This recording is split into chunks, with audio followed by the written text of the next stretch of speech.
ఇకపై మీకు ఇష్టమైన ఫేవరెట్ సీరియల్స్ యొక్క ఫుల్ ఎపిసోడ్స్ యూట్యూబ్లో అందుబాటులో ఉండవు. కేవలం సన్నెక్స్లో మాత్రమే ఫ్రీగా చూడొచ్చు.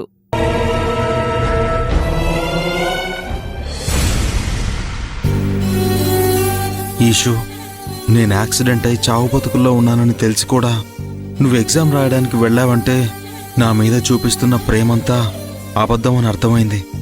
నువ్వంటే పడి చచ్చాను కదా ఈషు, కానీ నువ్వు నన్ను ఒంటరి వాణ్ణి చేసి వెళ్ళిపోయావు. నాకింత అన్యాయం చేస్తావనుకోలేదు. నేననుకున్నట్టే సుందరం దృష్టిలో ఈశ్వరి చెడ్డదైపోయింది. ఇక ఈ జన్మకి ఈశ్వరి మీద సుందరానికి మంచి అభిప్రాయం అస్సలు రాదు. మమ్మల్ని కంట్రోల్ చేయాలనుకున్న ఈశ్వరికి నేను తగిన శాస్తి చేశాను.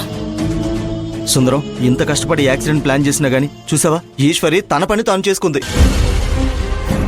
కర్మ, అలాంటి స్వార్థపరురాలు నీకు భార్యగా వచ్చింది.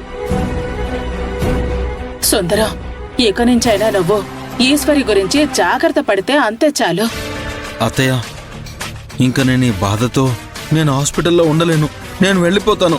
ఆగు సుందరం, ఆవేశపడమాకు. ఇప్పుడే నువ్వు డైరెక్ట్ గా వెళ్తే మన ప్లాన్ మొత్తం బయటపడిపోతుంది. అందుకే డాక్టర్ ద్వారానే దీన్ని డీల్ చేయాలి. డాక్టర్ గారు, మా అక్కయ్య వాళ్ళని లోపలికి రమ్మని చెప్పండి. ఇక్కడికి వచ్చాక మీ అబ్బాయికి గండం తప్పిందని పెద్ద మిరాకిల్ జరిగి స్పృహలోకి వచ్చాడని చెప్పండి. మీ అబ్బాయి చాలా లక్కీ అని చెప్పండి. అలాగే సార్, వాళ్ళని లోపల రమ్మను.